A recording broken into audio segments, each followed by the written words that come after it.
내보낼 생각만 해도 밖으로 나가야 할 정도로 작은 캠핑카들이 있지만 오늘 여러분이 보게 될 캠핑카들은 다른 행성에서 온 것 같습니다. 오늘날 빈티지가 유행이긴 하지만 이 8가지 모델은 공학적 논리와 미적 감각의 모든 한계를 넘어섰습니다. 이것들은 단순한 차량이 아니었습니다. 소수의 사람들만이 감히 운전할 수 있었던 바퀴 달린 실험적인 꿈이었습니다. 1번 순위까지 꼭 확인하세요. 그 디자인은 너무 기이해서 마치 기초 화단에서 도망치는 집처럼 보이니까요. 시작해봅시다. 8번째, 울트라 벤, 미국 60년대. 60년대 고속도로를 달리고 있다고 상상해보세요. 백미러를 보았을 때 설명할 수 없는 무언가를 발견합니다.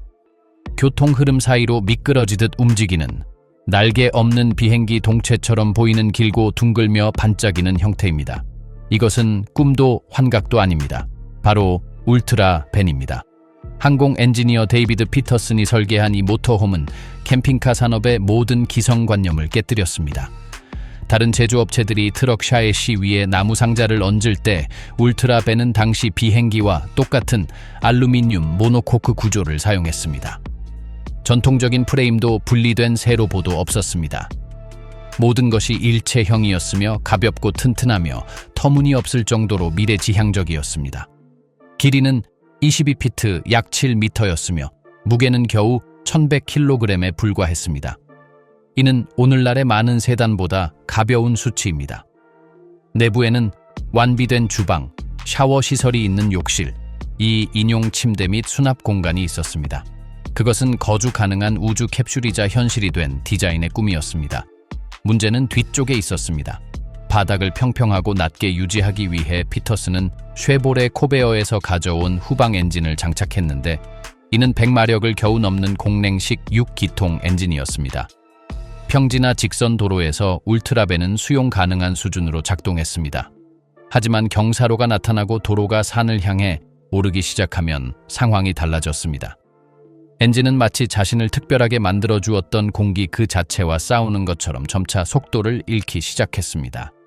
운전자들은 어떠한 오르막도 몇 시간 전부터 미리 계획하고 가속도를 붙이며 고갯길이 너무 길지 않기를 기도하는 법을 배웠습니다. 쉐보레가 코베어 엔진 생산을 중단했을 때 이 프로젝트는 치명상을 입었습니다. 더 무겁고 강력한 다른 메커니즘을 적용하려 시도했지만 원래의 균형은 이미 예전 같지 않았습니다. 생산량은 천천히 줄어들었고 결국 울트라벤은 사라졌습니다. 오늘날 이것은 기이하고 우아하며 시대를 앞서간 숭배의 대상입니다. 결코 이륙하지 못한 비행기이지만 그것을 바라보는 이들을 여전히 꿈꾸게 만듭니다. 7번째, 픽센 21TD, 미국 80년대. 80년대가 과잉의 시대였다면 누군가는 픽센 21TD에게 그 사실을 알려주는 것을 잊은 모양입니다. 모터홈들이 거대하고 각졌으며 연료를 집어삼키던 시절, 낮고 세련되며 마치 터무니없게 길어진 스포츠카처럼 거의 공격적인 자세를 가진 이것이 등장했습니다. 캠핑카라기보다는 다른 행성에서 온 디자인 실험체처럼 보였습니다. 이 광기 어린 작품 뒤에는 영화 백 투 더 퓨처의 자동차인 드로리안 디자인에 참여했던 엔지니어 중 한 명인 빌 콜린스가 있었습니다. 그의 비전은 단순하지만 급진적이었습니다. 유럽 세단처럼 운전되는 모터홈을 만드는 것이었습니다. 그리고 그는 그것을 멋지게 해냈습니다. 픽센은 풍동 실험에서 최적화된 유리섬유 차체, 후방 엔진 덕분에 매우 낮은 무게중심, 그리고 일반적인 교외 차고에 들어갈 만큼 컴팩트한 디자인을 가졌습니다. 이는 해당 클래스의 다른 차량으로서는 상상도 할 수 없는 일이었습니다. 하지만 모두를 깜짝 놀라게 한 가장 예상치 못한 부분은 기계적인 심장에 있었습니다. 5단 수동 변속기와 결합된 BMW의 6기통 터보 디젤 엔진이었습니다. 네, 제대로 읽으셨습니다. 수동입니다. 6m 길이의 모터홈에서 기어를 변속하는 것은 80년대 평균적인 구매자가 기대했던 일은 정확히 아니었습니다. 하지만 그 조합과 집착에 가까운 에어로다이내믹 덕분에 픽센은 갤런당 30마일에 가까운 연비 수치를 달성할 수 있었습니다. 저렴한 가솔린과 목마른 V8 엔진의 시대에 그것은 거의 혁명적이었습니다. 문제는 시장이 준비되지 않았다는 것이었습니다. 모터홈 구매자들은 자동의 편안함, 움직일 수 있는 넓은 거실, 비행기 객실이 아닌 집 같은 느낌을 원했습니다. 픽센의 낮은 천장 때문에 제대로 서 있으려면 유압 시스템을 통해 섹션을 들어 올려야 했는데 많은 이들이 이를 불필요한 번거로움으로 여겼습니다. 결과는 참혹했습니다. 회사는 600대 미만을 생산한 후 파산했습니다. 시대를 위해 너무 앞서갔고 너무 달랐으며 너무 이해받지 못했습니다. 오늘날 살아남은 소수의 픽센은 그 희귀성과 역사를 높이 평가하는 수집가들이 탐내는 모델입니다. 픽센 21TD는 우리에게 중요한 사실을 가르쳐 주었습니다. 때로는 미래가 너무 일찍 도착하며 아무도 그것을 어떻게 다뤄야 할지 모른다는 것입니다. 6번째, 클락 코르테즈, 미국 60년대. 지게차를 만드는 회사가 있습니다. 그리고 어느 날 문득 캠핑카도 만들 수 있다고 결정하는 회사도 있습니다. 그렇게 된 것입니다. 지게차로 잘 알려진 산업용 차량 회사 클락은 60년대에 모터홈 세계에 뛰어들기로 결정했고 결코 조심스럽게 행동하지 않았습니다. 마치 자신들의 화물 차량을 만드는 것처럼 아주 많은 강철로 제작했습니다. 클락 코르테즈는 말 그대로 창문이 달린 탱크였습니다. 다른 모든 이들이 하는 것처럼 전통적인 샤예시 위에 나무 상자를 얹는 대신 클락의 엔지니어들은 급진적인 선택을 했습니다. 바로 전체가 강철로 된 유니바디 구조였습니다. 임시방편으로 나사를 조인 부품도 없었고 습기에 부풀어 오르는 나무도 없었습니다. 모든 것이 통합되고 용접된 견고한 산업용 제품이었습니다. 그리고 가장 놀라운 점은 전륜 구동이었습니다. 레저용 차량에서 그것이 흔해지기 수십 년 전의 일입니다. 후방 구동축을 제거함으로써 완전히 평평한 바닥을 구현했습니다. 높은 터널이나 불편한 계단 없이 코르테즈 내부를 완전히 편안하게 걸어 다닐 수 있었는데 이는 60년대에는 공상 과학 같은 일이었습니다.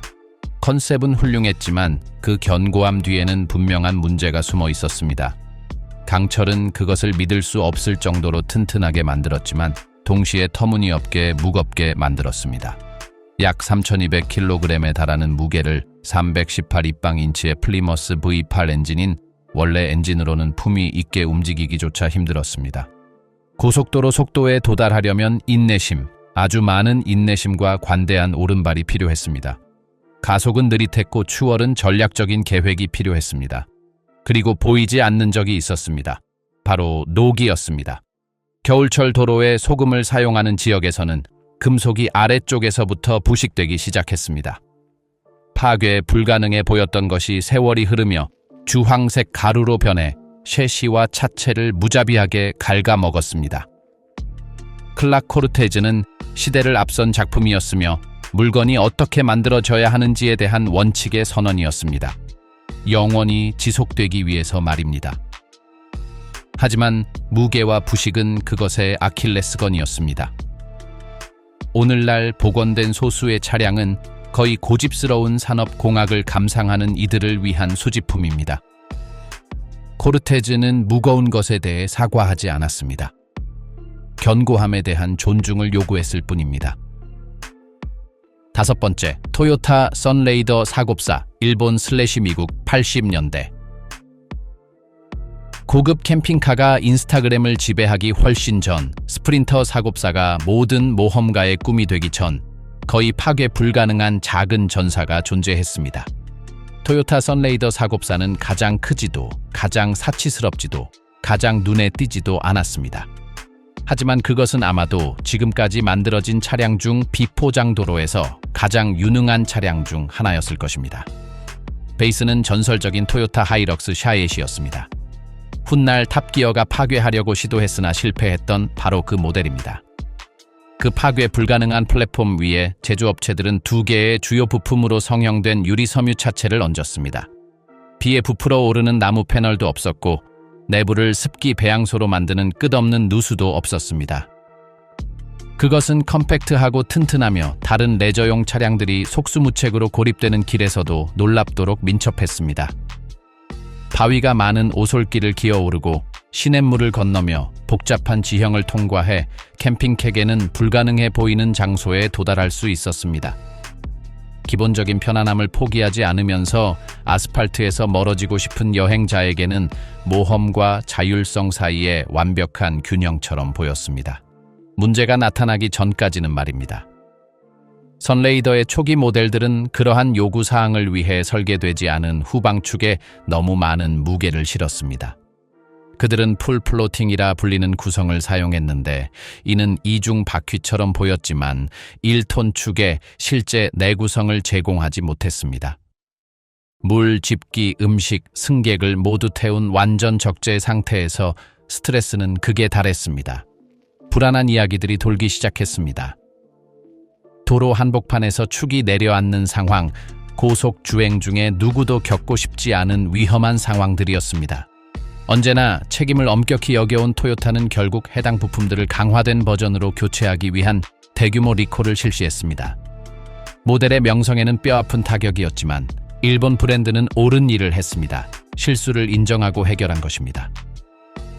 수정된 후 선레이더는 명성을 회복했으며 오늘날 클래식 오버랜딩의 전설로 간주됩니다.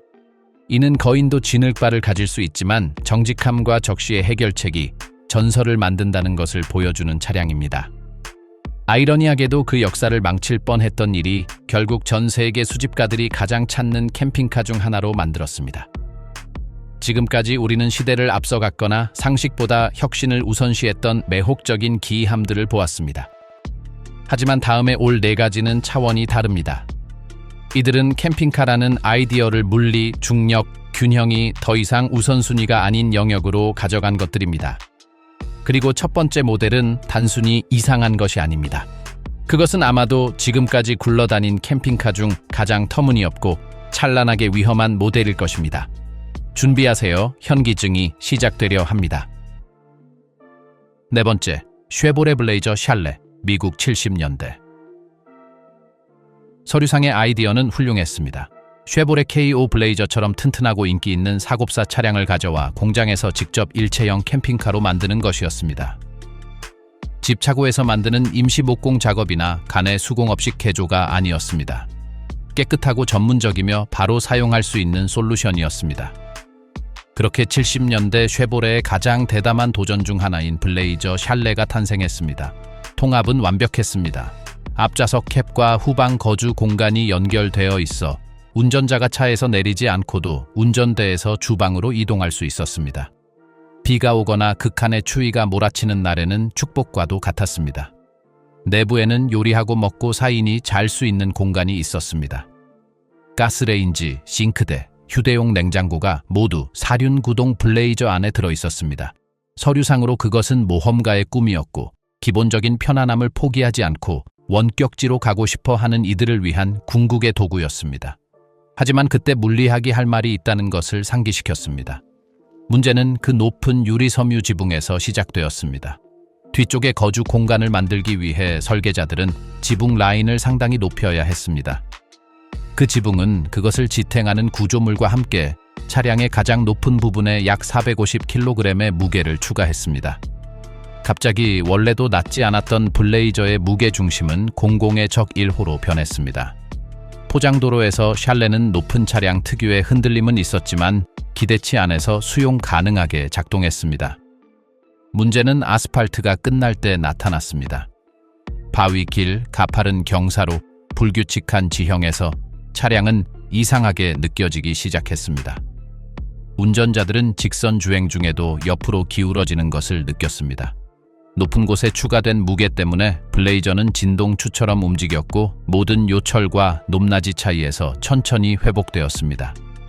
훨씬 가벼운 차량을 위해 설계된 후방 서스펜션은 지속적인 하중 아래 고통받았습니다. 변속기는 오르막에서 한계까지 작동했습니다.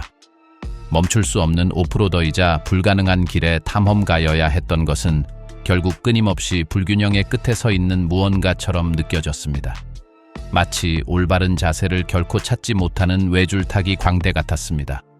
쉐보레는 프로젝트가 조용히 사라지기 전까지 약 1780대를 생산했습니다. 큰 발표도 작별 캠페인도 없었습니다. 그냥 생산을 중단했습니다. 오늘날 바로 그 희귀성과 유용함과 기이함의 조합 때문에 블레이저 샬레는 전문 경매에서 5만 달러 이상의 가격에 거래되기도 합니다. 당시에는 아무도 어떻게 분류해야 할지 몰랐던 차량치고는 상당한 수치입니다.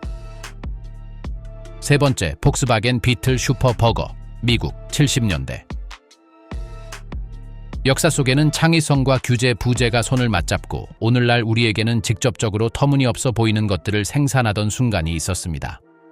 슈퍼버거가 완벽한 예입니다.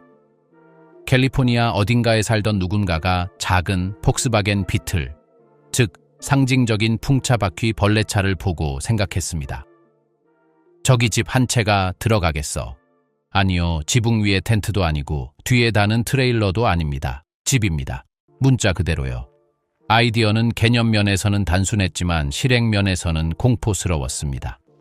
앞좌석 바로 뒤에서 비틀을 자르고 원래의 뒷부분을 제거한 뒤 남은 부분 위에 전문적인 공학보다는 극단적인 DIY 작업처럼 보이는 나무 구조물을 얻는 것이었습니다.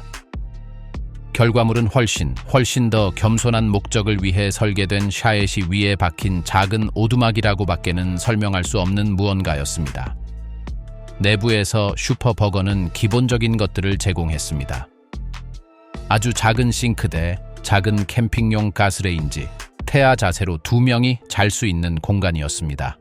서류상으로는 미니멀리즘의 꿈이자 그 용어가 생기기 수십 년 전에 밴 라이프의 정수처럼 들렸습니다. 도로 위에서는 완전히 다른 이야기였습니다. 문제는 아이디어 자체가 아니었습니다. 아이디어는 나름의 매력이 있었습니다. 문제는 물리학이었습니다. 당신이 가장 필요로 하지 않을 때 언제나 나타나는 그 친구 말입니다. 원래의 비틀은 공랭식 후방 엔진으로 겨우 60마력 정도를 냈습니다. 아주 가파른 고갯길만 아니라면 작은 차와 승객들을 품위 있게 움직이기에 충분했습니다. 하지만 이제 그 똑같은 엔진이 수백 킬로그램 나가는 나무 상자를 끌어야 했고, 더 나쁜 것은 옆바람이 불 때마다 전체를 거대한 돛으로 만들어버렸다는 점입니다. 시속 80km를 넘기는 것은 운명을 거스르는 일 같았고, 결코 그런 과업을 위해 설계되지 않은 엔진에게 너무 많은 것을 요구하는 것 같았습니다. 커브는 신앙의 연습이 되었습니다. 흔들림이 구조물을 합리적인 범위를 넘어 기울게 하겠다고 위협했기 때문입니다. 그리고 가파른 내리막에서 브레이크를 밟는 것은 기계적인 동작이 아니라 믿음의 행위였습니다. 말 그대로 800kg짜리 차를 멈추던 브레이크가 그 2배의 무게를 감당할 수 있기를 기도해야 했습니다. 그럼에도 불구하고 1975년에 슈퍼버거는 약 $6,000였는데 이는 당시 결코 적지 않은 금액이었습니다. 그리고 사람들은 그것을 샀습니다. 그것이 자유를 상징했기 때문입니다. 비록 그 집이 불안정하고 느리며 잠재적으로 위험할지라도 집을 등에 업고 여행할 수 있는 가능성 말입니다. 오늘날 아이러니하게도 상태가 좋은 슈퍼버거는 클래식 차량 경매에서 4만 달러를 넘길 수 있습니다. 무자비한 판관인 시간은 위험한 괴짜였던 것을 탐나는 수집품으로 바꾸어 놓았습니다. 자전거를 추월하려고 애쓰는 차량이 선망의 대상이 된 것입니다. 역사는 유머 감각이 있습니다. 두 번째, 델레이 3 레벨, 미국 60년대. 캠핑카가 명백한 이유로 컴팩트해야 한다고 생각했다면, 픽업트럭 적재함 위에 지을 수 있는 것에 논리적인 한계가 있다고 믿었다면, 델레이 3 레벨은 그 모든 틀과 그 이상의 것들을 깨뜨리기 위해 등장했습니다. 실험 정신의 한계가 없던 60년대 중반, 누군가가 표준 픽업트럭의 적재함을 보고 그곳에 단순한 높은 침대나 텐트 이상의 것이 들어갈 수 있다고 결정했습니다. 3층짜리 집을 짓기로 한 것입니다. 아니요, 은유가 아닙니다. 문자 그대로의 묘사입니다. 가장 꼭대기, 운전석 캡 위에는 2명을 위한 휴식 공간이 있었습니다. 중간 레벨인 원래의 적재함 높이에는 좌석과 작은 접이식 테이블이 있는 것일 겸 식당이 있었습니다. 그리고 지면 바로 위인 아래쪽 파트에는 외부로 연결되는 주방이 있었습니다. 여러 층의 집을 트럭 뒷부분에 압축해 놓은 듯한 스플릿 레벨 디자인으로 바퀴 달린 바벨탑이었습니다. 시각적인 충격은 부인할 수 없었습니다. 델레이 3 레벨은 어디에 나타나든 시선을 끌었습니다. 사람들은 멈춰 서서 쳐다보고 가리키며 질문했습니다. 그것은 내 집은 비록 바퀴 위에 있지만 당신 집보다 크다라고 말하는 의도의 선언이었습니다. 건축학적으로는 각 레벨이 공간을 지능적으로 활용한 독창적인 것이었습니다. 하지만 물리적으로는 불안했습니다. 문제는 언제나 그렇듯 무게였습니다. 나무와 유리 섬유로 지어진 캠핑카 구조물 자체만 해도 약 1300kg에 달했습니다. 이는 물, 짐, 상단 레벨의 승객들을 포함하지 않은 무게입니다. 모든 것이 추가되었을 때 당시 많은 픽업 트럭의 후방 서스펜션은 극적으로 내려앉기 시작했습니다. 차량의 앞부분은 가벼워져 도로와의 접지력을 잃었습니다. 앞바퀴는 하중과 접지력을 잃었습니다. 조향은 트럭이 어디로 가고 싶은지 모르는 것처럼 부정확하고 모호해졌습니다. 이제 무게중심이 너무 높아 스스로 기울어지고 싶어 하는 것 같은 차를 타고 시속 90km로 커브를 도는 것을 상상해 보세요. 다른 차량을 추월할 때 그 3층짜리 벽으로 옆바람이 밀려오는 것을 느끼는 상상을 해보세요. 모든 돌풍은 경고가 되었고 모든 커브는 기도가 되었으며 모든 제동은 위험 계산 연습이 되었습니다. 델 A3 레벨은 단순히 큰 것이 아니었습니다. 그것을 싣고 있는 차량에 비해 비정상적으로 컸으며 아무도 해결해달라고 요청하지 않은 문제를 해결하려는 솔루션이었습니다. 그럼에도 불구하고 그것은 전설적인 존재가 되었습니다. 오늘날 완전하고 상태가 좋은 것을 찾는 것은 거의 불가능합니다. 그리고 수집가들은 중력을 거부하고 모든 역경 속에서도 살아남아 이야기를 전해주는 그 3층 구조물 모듈 자체만으로도 놀라운 금액을 지불합니다. 첫 번째, GMC 모터홈, 미국 70년대. 미국의 거인 제너럴 모터스가 70년대에 모터홈 세계에 뛰어들기로 했을 때 그들은 누구도 모방하지 않았습니다. 기존 트럭 셰시를 가져와 상자를 얹지 않았습니다. 아닙니다. 그들은 처음부터 새로 설계했습니다. 그리고 그 결과물은 당시 공상 과학 영화에서 막 튀어나온 것처럼 보였습니다. GMC 모터홈은 이전에 굴러다니던 그 어떤 것과도 닮지 않았습니다. 프로필은 낮고 우아했으며 바람에 의해 조각된 듯 부드러운 라인을 가졌습니다. 전통적인 모터홈의 투박하고 각진 형태가 아니었습니다. 그것은 지상용 셔틀, 미국 고속도로를 달릴 준비가 된 우주선처럼 보였습니다. 그 거동의 핵심은 아래에 있었습니다. 제너럴 모터스가 이 차량을 위해 특별히 개발한 독자적인 플랫폼이었습니다. 당시 이 정도 크기의 차량에서는 전례가 없던 전륜 구동이었습니다. 사륜 독립 형하 장치 또한 절대적인 희귀함이었습니다. 그리고 에어 서스펜션이 장착된 텐덤 후륜 시스템은 적재량에 따라 높이와 강도를 조절할 수 있게 해주었습니다. 결과는 8m가 넘는 길이와 4,500kg의 무게를 가졌음에도 믿을 수 없을 정도로 그 어떤 경쟁자도 따라올 수 없는 안정성으로 운행되는 모터홈이었습니다. 고속도로에서 GMC는 일반적인 캠핑카 특유의 흔들림 없이 확고함을 유지했습니다. 커브에서는 놀라운 정밀도로 선을 그렸습니다. 처음 시운전해 본 운전자들은 이렇게 큰 것이 그렇게 잘 움직인다는 사실을 믿을 수 없었습니다. 많은 전문가는 오늘날까지도 이를 주행 성능 면에서 생산된 최고의 모터홈으로 꼽습니다. 그렇다면 무엇이 잘못되었을까요? 타이밍이었습니다. 모든 것이 타이밍 문제였습니다. GMC 모터홈은 455 입방인치의 거대한 V8 엔진, 즉 충분한 출력을 내지만 내일이 없는 것처럼 연료를 소비하는 7.5리터 배기량의 엔진을 장착했습니다. 가솔린이 저렴하던 시절에는 문제가 아니었습니다. 문제는 모델이 자리를 잡기 시작하고 판매가 도약하려던 바로 그때 1973년에 석유 파동이 닥쳤다는 것입니다. 갑자기 주유소에 끝없는 줄이 늘어섰습니다. 연료 가격은 폭등했습니다. 에너지 패닉이 나라를 휩쓸었습니다. 그리고 아무도, 정말 아무도 갤런당 겨우 8에서 10마일, 즉 리터당 3에서 4km밖에 못 가는 차량을 원하지 않았습니다. 그것은 공학적 실패가 아니었습니다. 디자인 오류도 아니었습니다. 그 어떤 제조업체도 예측할 수 없었던 완벽한 폭풍이자 외부의 타격이었습니다. GMC 모터홈은 최악의 순간에 너무나도 훌륭한 물건이었습니다. 생산은 1978년까지 계속되어 거의 13,000대가 생산되었지만 피해는 이미 입은 뒤였습니다. 술고래라는 명성은 모델에 딱지처럼 붙어버렸습니다. 하지만 오늘날 GMC 모터홈은 절대적인 아이콘입니다. 더 효율적인 엔진과 업데이트된 시스템으로 복원되고 현대화된 많은 매물은 수집가 시장에서 10만 달러를 넘깁니다. 이는 뛰어난 디자인과 대담한 공학이 최악의 맥락에서도 살아남을 수 있다는 결정적인 증거입니다. 좋은 아이디어는 비록 나쁜 시기에 도착하더라도 결국 역사 속에서 자신의 자리를 찾는다는 것을 보여줍니다. 그리고 바로 그 대담함, 천재성, 비극적인 불운 때문에 GMC 모터홈은 논란의 여지 없이 이 리스트의 터무니없는 왕입니다. 오르막을 오르지 못하던 코베어 엔진의 비행기 동체부터 아무도 알아주지 않았던 수동 변속기의 긴 스포츠카를 거쳐 매 커브마다 중력에 도전하던 픽업 트럭 위 3층 탑에 이르기까지 이 모든 차량은 공통점이 있습니다. 누군가가 다르게 생각할 용기를 냈다는 것입니다. 그들은 달리는 실험이었고 누군가 도면에서 꺼내 바퀴 위에 올려놓은 미친 아이디어들이었습니다. 비록 세상 모든 이들이 그들이 미쳤다고 생각했을지라도 말입니다. 어떤 것들은 무게나 무게 중심 문제로 처참하게 실패했습니다. 어떤 것들은 당시에는 아무도 모르게 산업을 바꾸어 놓았습니다. 그리고 여러 모델은 오늘날 지어질 당시에는 존재하지도 않았던 안전상의 이유로 형식 승인이 불가능할 것입니다. 하지만 캠핑카의 역사는 합리적이고 지루한 디자인만으로 발전하지 않습니다.